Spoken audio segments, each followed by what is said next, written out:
Welcome to the very first episode of the Life Well podcast that it has a live studio audience. We are here at She's Well. Thank you so much for logging in, tuning in from wherever you are. Please make sure that you like, comment, and subscribe to all things at The Life Well Co. and stay in touch with us on Instagram, on Spotify, and on YouTube. I have some special guests with us here today, and I'm going to allow them to introduce themselves. And we're going to start off with Miss Sharon. Hi, I'm Sharon Mason, a psychiatric nurse practitioner. All right, and who do we have here? I am Markeisha Hines. I'm a theater professor as well as a mommy of 1+2 and a mommy influencer. Yes, and who do we have here? Hi, I'm Keisha Jenkins. I'm a full spectrum doula, mom of 4, everything education and maternal health. I love it. I love it. So for us to have this conversation today, even though we're coming from a therapeutic perspective, I wanted to make sure that we had some experts in some of the topics that we'll be discussing. So from time to time, yes, you will hear from me. I didn't introduce myself. I'm Catherine. I'm a therapist. I'm also the founder and host of the Life Well podcast. And most of these questions will still then be answered by our panel. But when it is appropriate for us to have a therapeutic response, I will chime in, okay? So where did She's Well come from? I actually had the idea of an event like this way before I knew the Life Well podcast would even be a thing, because I noticed that there was a gap in the conversation about where our faith and our mental health strategically meet in the middle as it relates to the female experience. And some of the things that we go through are just a little bit different from our counterparts of the male species, that being the menstrual cycle, pregnancy, and all of the things that come with that. So that is what today's topic is going to center on. We're going to talk about the biological factors, some of the social factors, the health factors, and then, of course, the faith factor. So we're going to go ahead and jump into segment number 1 with our very first question. It is for Sharon. What are the major factors that impact female mental health? Well, to start off, biological factors, hormones. We all have hormones that we have to deal with on a day-to-day basis, especially when PMS, perimenopausal, pregnancy, and as the hormones fluctuate, so does our emotions. And it's important that we are aware that these do take place, and when times, when our hormones are no longer manageable, then that's when it's appropriate to seek help. And as women, the stress of life in general, that being a mother, being a partner, being a wife, being, sister, anything along those, like working full-time, taking care of children, all are very stressful events that we have to deal with in life. Absolutely. And when we take into account that the average individual doesn't really know all of the biological components that could be impacting their mental health, what we hear most of the time in our offices is, it wasn't supposed to be like this, or I just don't understand why I feel like this. Those kind of, we call them biopsychosocial factors. And it could be anything from your relationship, your finances, things related to your education, depending on where you are in your stage of life, that can be impacting your mental health. In addition to trauma that's actively happening in your life, childhood trauma. And then sometimes even that anticipatory angst, like one day I have to go to get married, or one day I'm gonna go to graduate school, and that kind of apprehension you have about those things. Keisha, I wanna know from you, in your line of work, what are some of the factors that you see that impact mental health for women? I would definitely hone in on trauma. During the birthing process, a lot of times underlying trauma, things we think we may have healed from, can present themselves. And so a lot of times for those who are birthing persons, I like to start with that conversation and make sure that mental health is in place, or anything that may show up during the birthing process we address. Okay. Our second question is going to be about the menstrual cycle. Now, most of the time we chop it up to the game, and the game being Eve. Right, she made some decisions kind of in the beginning, and now we kind of all suffer under the consequences. And she does get a bad rep. I'm not advocating for you, but she does get a bad rep. And because of the decision that she made, every single month we have a little episode, right? And then when it's time for you to bear children, the Bible tells us that that's just gonna be difficult. Okay, so some of the things that are important for us to discuss today are the menstrual cycle. It is easily explained as having 4 seasons a month.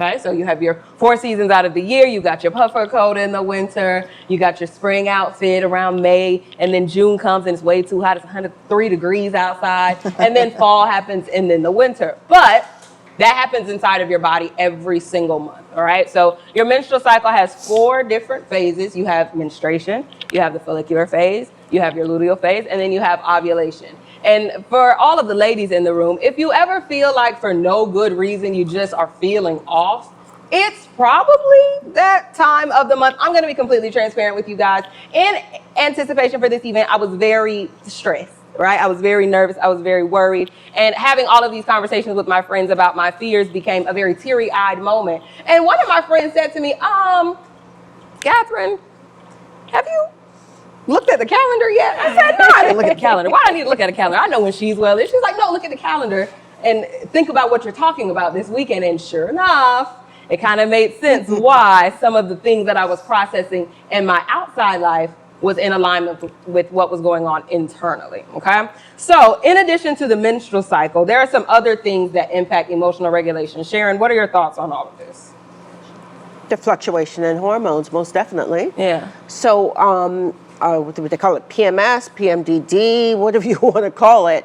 A lot of women experience PMDD. So when the fluctuations in the cycle, especially when estrogen peaks and drops, then that comes the emotional dysregulation. So estrogen peaks, you feel great. Estrogen drops, oh my, the world's ending. The bloating, nothing fits, everything is horrible, the world's falling apart.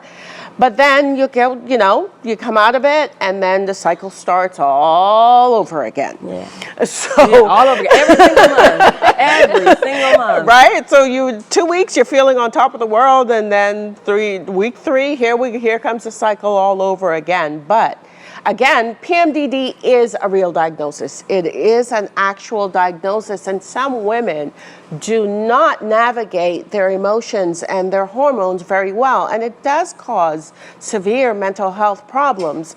So there are times when it is necessary that you have to seek, whether it be therapy, psychiatry.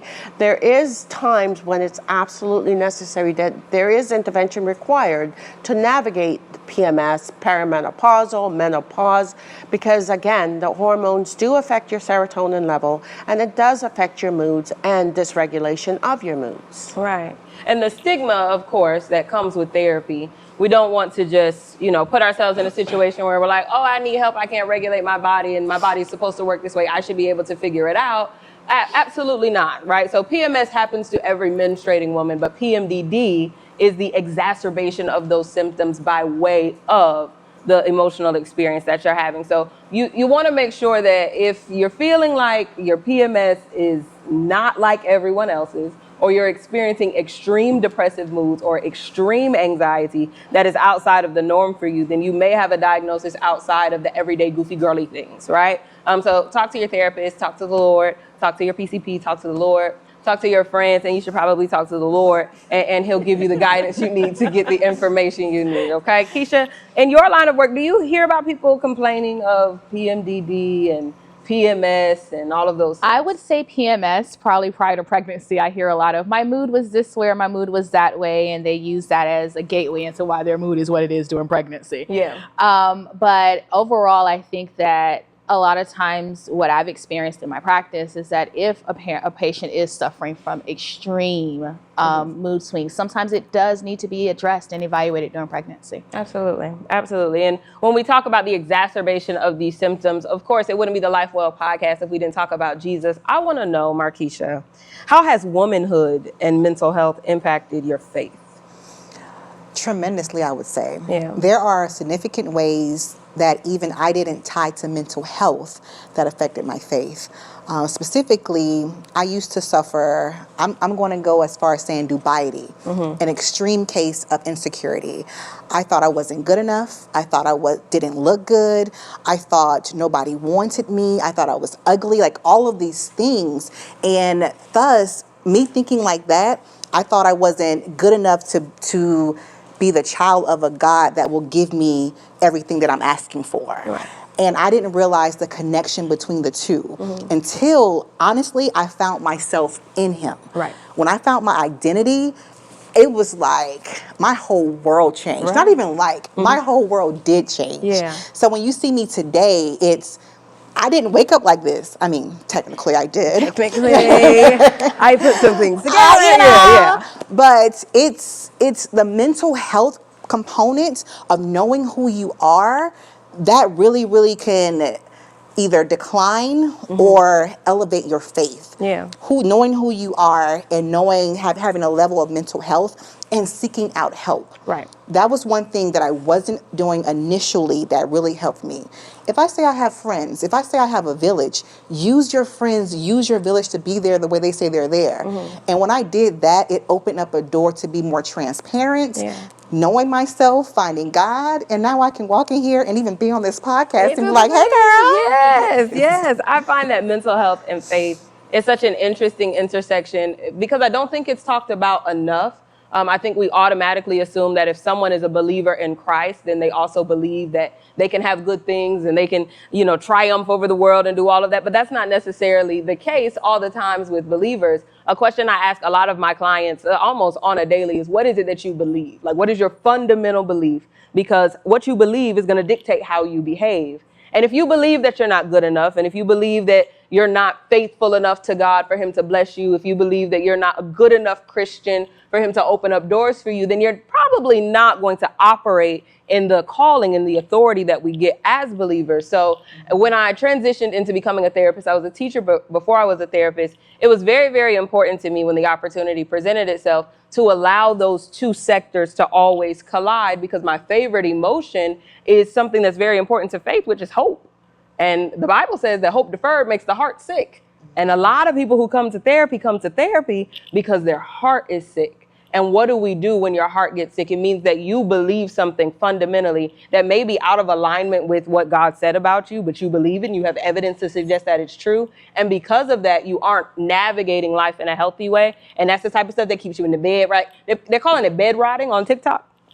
I don't really understand that concept, but you're staying in the bed. You're not having interest in the things that you used to enjoy. You're not going to get your nails done like you used to, like all of the funny girly things that make you feel good about yourself, because you're not recognizing that there's an intersection in your faith and your mental health. Now you don't want to go to church or talk to anybody, right? So this brand and this particular event is honing in on a lot of the, pregnancy things and all of that. But with segment one, what I really wanted to hone in on is making sure that you have a whole body, right? Top down. That includes your brain. It's not just a gummy wummy, organ that's up there. It does things. It's in control of things. But you have an opportunity to kind of lean in and make sure that you're doing all the things you need to do to be well.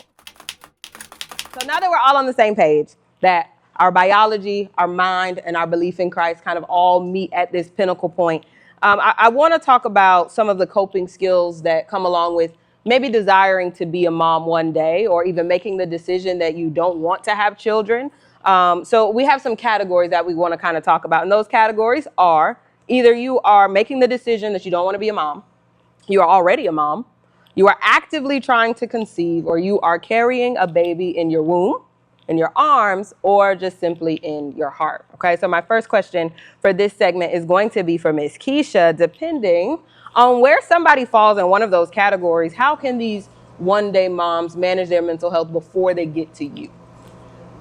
So managing your mental health before they get to me would really look like making sure you're taking care of self. A lot of times society places these standards. We think that, okay, by this age, I should have this many children, or I should not, or whatever it may be. It's also like Markeisha kind of alluded to it earlier in segment one. We have to be comfortable in who we are and where we are in life, right? So that looks like therapy. That looks like self-care, whatever your self-care may be. Mine, going to the beach at night and sitting and looking at the ocean. I don't swim. No, I didn't say I was swimming. I said I'm just going. I'm just sitting. And listening to the waves. I'm not in the water. But whatever your self-care may look like, that is vital to the one-day moms, because you're gonna go into a store and you may pass someone with a stroller, and that could trigger you. Right? So in that moment, you have to have techniques or concepts in place to be able to continue grocery shopping. Or if you need to, go to your car and get yourself together. It just looks a lot different. But for me, I'm very heavy on that self-care aspect and making sure you're taking care of self. Okay. Markeisha, what do you think about this idea of being a one-day mom? Or maybe a one-day mom of 2 or 3, you know? Oh my. I've experienced the one-day mom and longing to be pregnant, and then now on the other side of that, one-day mom of having a toddler, and then 2 that are coming right on up. Yeah. For the longing part, community. Oh my. Having a village, having a community, and not everybody, but you have that core that you can trust, that you can talk to, that you can be real with. For me personally, that helped me so much because I can be transparent. I didn't have to turn on to be the person who's giving advice that day. I can be the person receiving.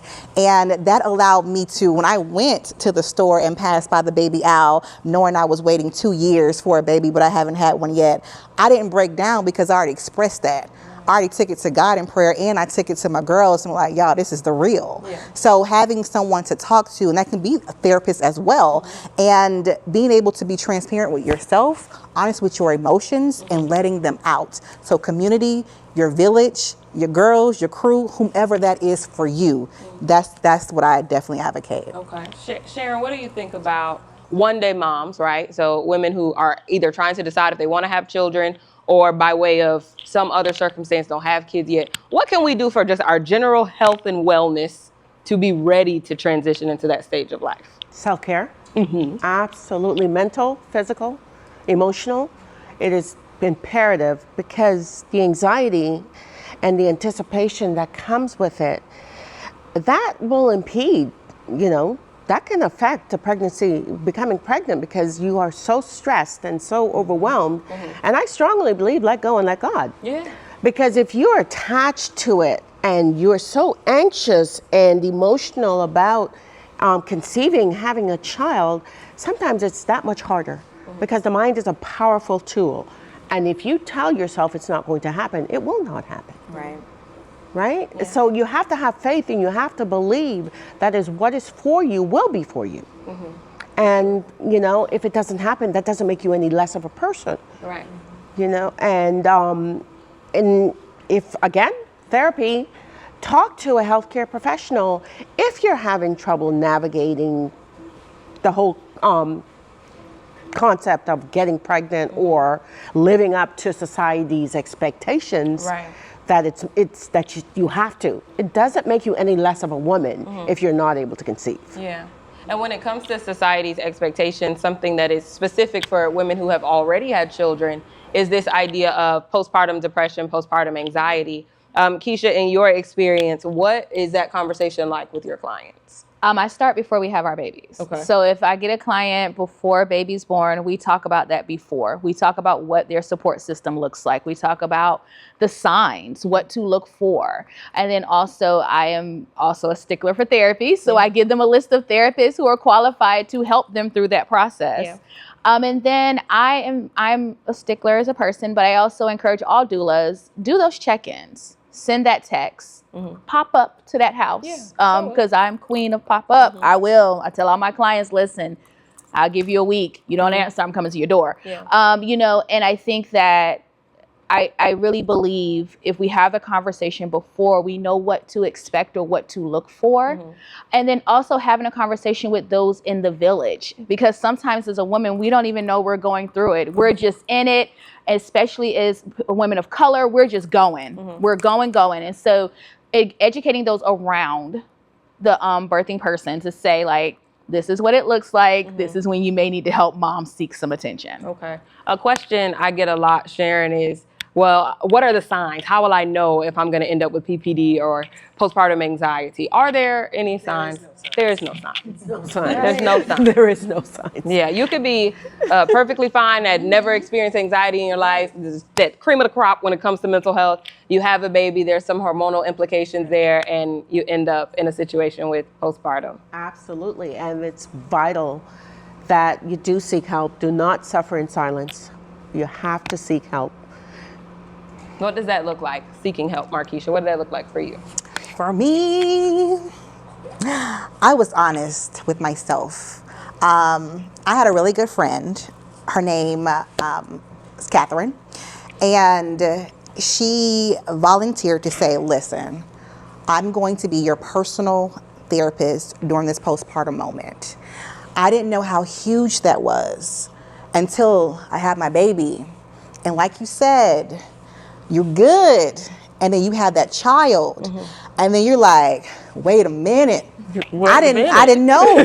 I did not know. Right. I thought The the sky baby was is blue. crying. Listen, Yeah. the baby's crying. You're crying. You don't know why you're crying. You have to go to 20 different appointments in 1 week, and you just had a baby. You're trying to. It's so much happening. You're changing as a woman. You're growing. You're raising a new child. It's so much happening, and you're still expected to be who you were before. Right. But that Marquisha no longer exists. Yeah.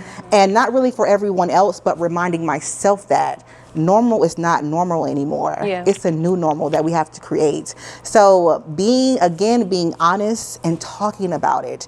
Go to that therapist, have that doula, go to that homegirl that you trust and you know your business is not going to go outside your home unless you choose to share it. That is so important, and having you, it was a blessing. Let me tell you. And we thank you. For real, to be able to call at 4 o'clock in the morning. And I'm gonna answer. Like, hey, look, yesterday, on a scale from 1 to 10, it was a 6. I love a 1 to 10. You know I what love I'm a scale saying? from 1 to 10. So we are gonna transition right into segment number 3. Now, for those of you who check in with the Life Well podcast, y'all know this is my favorite segment. This is the Digging Deeper segment. It's my favorite one because we get a chance to be honest. And just be transparent. So it is the tradition of the Life Well Company to dig deep wells of wellness. And we're inspired to do that from our homegirl, the woman at the well. If you don't know who she is, Book of John, chapter 4, verse 4, all the way to the end. It's a little light reading. She was minding her business, okay? She was just trying to get some water. She was intentionally hiding from people who may be judging her or have some extra thoughts about what she was doing and who she was, because Jesus would soon remind her that she had 5 husbands. She tried to go into that situation a little discreet about the things that she had been through and what she was doing to cope with her unwellness, right? But he called it out. He struck a place in her vulnerability, and it allowed her to live life in a way that she never thought she could. She left that well. She even left her water pot. She didn't even get none to drink, right? Because Jesus gave her living water. So that is what the Digging Deeper segment is all about. And we're just going to jump right into it. Everything in this conversation is going to be a little bit about grief, okay? And grief is simply described as love with nowhere to go. Oftentimes with my clients, we're doing this kind of visualization exercise, and it's like, okay, you're a stream. The people you love are the ocean, and you're flowing constantly between you and them while you have that relationship. And grief, typically when we talk about somebody passing away, that gets cut off because you no longer have access to them. Grief isn't just when somebody dies, though. Grief happens when you go through a breakup. Grief happens when you have a desire and you can't just push yourself into that. Grief happens all day long, and grief can happen when you want to have a baby, or when you lose a baby, or when you think you'll never be able to have a baby. So that is what we are going to talk about today. Our first question, Keisha, I'm coming back to you. Okay. Typically, your line of work is exclusive to those who have children who grow up to be 18-year-olds, 25-year-olds, and so on. Depending. That's what people would think. Yeah. But there's some infertility awareness that needs to take place. What Right. does that look like for you? So as a doula, you have different types of doulas. You Yeah. have birth doulas, postpartum doulas, abortion doulas, and then you have me, which is a full spectrum, which Yeah. means I do reproductive health, infertility, and all of the things. All the things. All the things that Yeah. go into all of that. And so one of the things that I have worked through with some of my clients, especially those who are struggling with fertility, is acceptance. Mm-hmm. Sometimes we just have to accept Right. that this may be what it is. Mm-hmm. And then we have to figure out what our new normal, what life is going to look like with that said acceptance. Yeah. And for me personally, I think it's more so I have just learned how to live with that little hole in that heart. Mm-hmm. It's never going to heal up. Mhm. I just know it's there. Mhm. And I just have learned and made it my mission through God. And, you know, I'm in this line of work a lot of because of some of my grief. And Right, so, right. you know, I have learned to just channel it differently. And so with my clients, that is my biggest thing. We're going to accept that this is what it may be right now. And right now. And right now. Right now. And Yeah. I am not God. I cannot change anything. But we're going to accept this what it is for right now. And we're going to process and figure out what life looks like moving forward. For sure. And that right now is really important, right? Because in therapy, we advocate for our clients to make sure that you are where your feet are. right? So where your physical feet are today, she's well. We're having this conversation about female mental health, and you may be concerned about what's going to happen next and where you're going to go, but your feet aren't there. So when we're talking about infertility, especially in therapy, that's something I say all the time. Be where your feet are. Well, I want to have a baby, but where are your feet? Your feet are in my office right now. You know, I have a baby right here. I hope not. I can't help you. We're going to have to call somebody. You have to be where your feet are. And in addition to infertility, you kind of have those just like silly girly things that come with life, which is kind of getting in the way of you having a baby. So the thing that applies to Catherine the most is like, I want to have a husband before I have a baby, and I don't have a husband, right? So the waiting to be in the life stage that comes with motherhood, waiting to have the job that you want to have before you have a baby, waiting to have the income you want to have. And that can feel like grief too, a little bit. Markeisha, what do you think about that? Waiting on the Lord. Wait, I say on the Lord. That's what they say. I had a nursery for a year straight in my home waiting for a baby. Yeah. A baby never came. The baby never came. It never came. But I was good. Yeah. I was good. I was at first. Yeah. And then, you know what? One thing I think in hindsight, what it taught me was I'm not the one that's giving myself strength because I was depending on my own strength. Right. So for so long, I was good because I'm like, willpower, my own strength. I got this. He said he gonna do it, so he gonna do it. Right. Yes, but then it was really me leaning on myself, saying, okay, mentally I'm good. You know, we're just gonna pray about it. We're gonna leave it alone. But how many of us know, even when you pray about it and leave it alone, it's still there. That part. So it took, I didn't know pride was an issue. And it was the issue of breaking that down to be transparent with someone else versus trying to put all that load on me. Yeah. So it caused grief. And at some points I caused my own grief of waiting and suffering in silence. Yeah. So I would say with that, let that thing out. You have to let it out. Because what if me holding on to that is the thing that was prolonging us from getting pregnant? Yeah.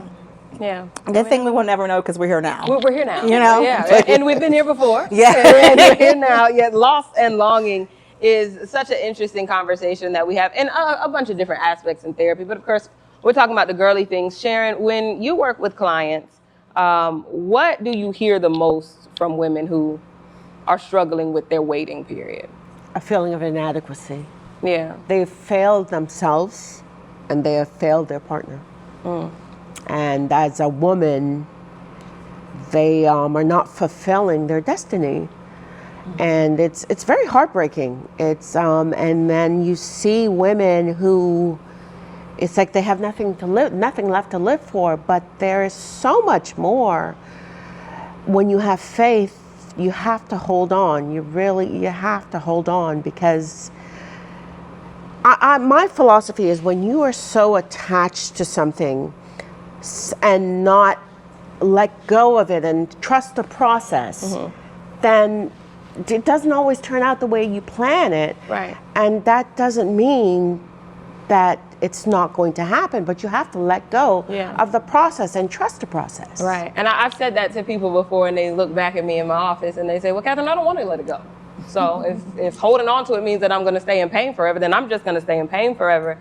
And when we say let it go in the mental health field, it doesn't mean like throw it down because you don't want a baby anymore. That's not what we're saying. It's the difference between flexible thinking and rigid thinking. So if you think about a palm tree, when the wind blows, now I'm not from South Florida, my dad's from South Florida, when the wind blows, they bend and snap and they come right back up and everything's okay. I'm from Tallahassee. A tornado just came through here. When the wind blows, what happens to trees here?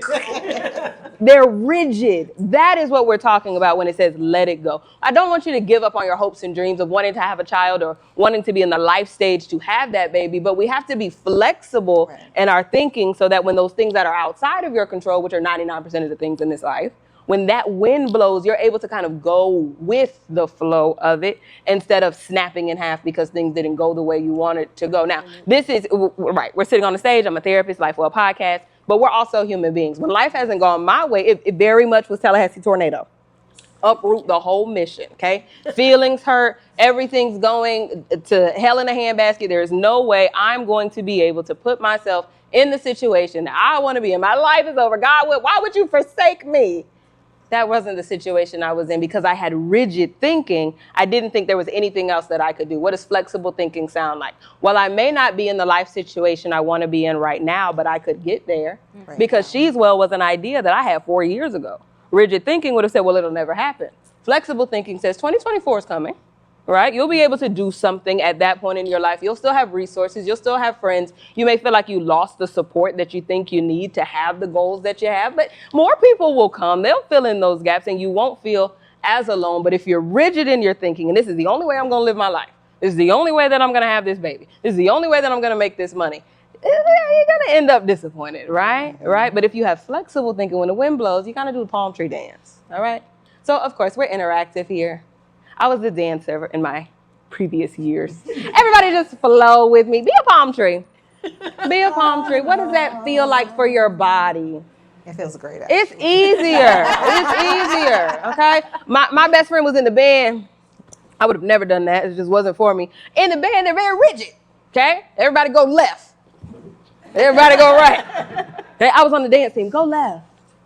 Go right, right? So that's the way that we want our thoughts to flow and go, okay? Now, we're going to dig just a little bit deeper with our next two questions. Sharon, what happens emotionally after a miscarriage?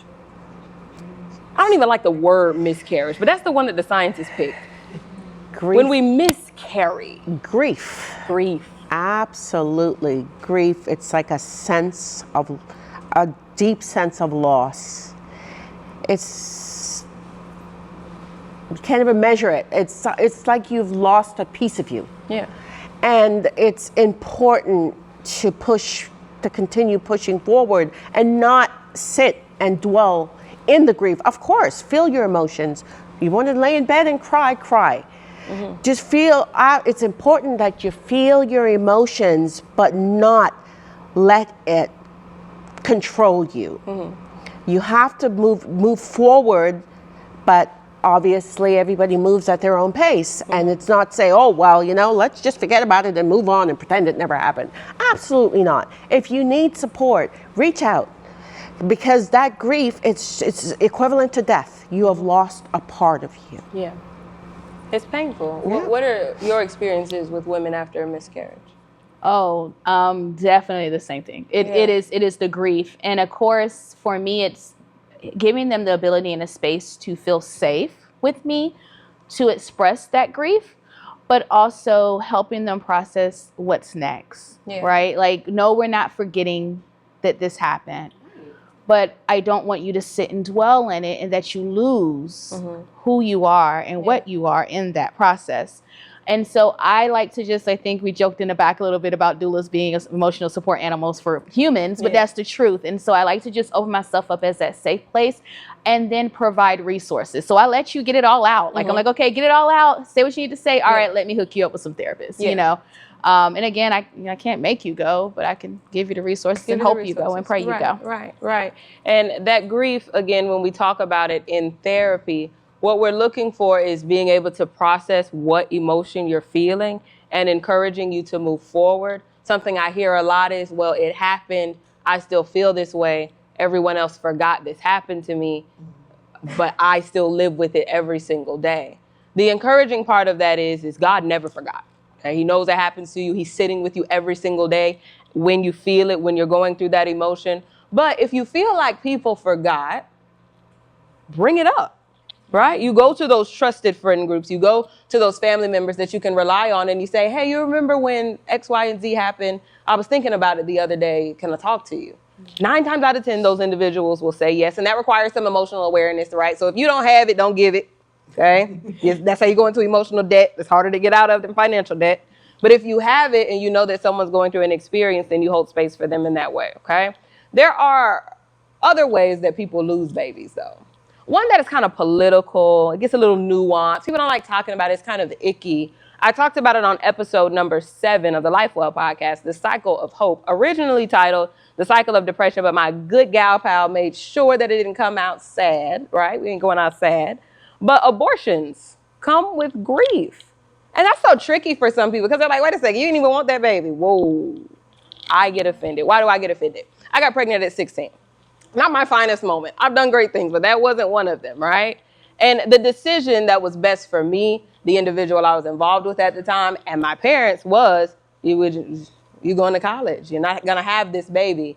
And although practically it made sense at the time, I didn't, especially as a 16-year-old, I didn't know what to do with all of those feelings where I originally said, okay, well, I'm pregnant. I guess I'm having a baby. What will I name it? And then, oh, you're not having a baby, but I done already named it, right? So the grief that comes with that is something I want to talk about. Markeisha, what do you think about women who grieve abortions? What do I think about women who grieve abortions? I think it's a very valid, and I think it can be two sides to the coin. Yeah. I'm on the other side of the coin. I judged myself for not feeling the way other women felt after an abortion. Some women broke down, they had hard grief. And I was like, is something wrong with me? Mm-hmm. Because it wasn't like an immediate acceptance, but it was, I made a decision. Yeah. And with all the circumstances, it needed to be made. Yeah. And then I moved on. Yeah. And so I'm like, so what's wrong with me? Right. So it was like I don't know if it was a voluntary grief or what, Yeah. but it took a toll on me comparing myself to expectations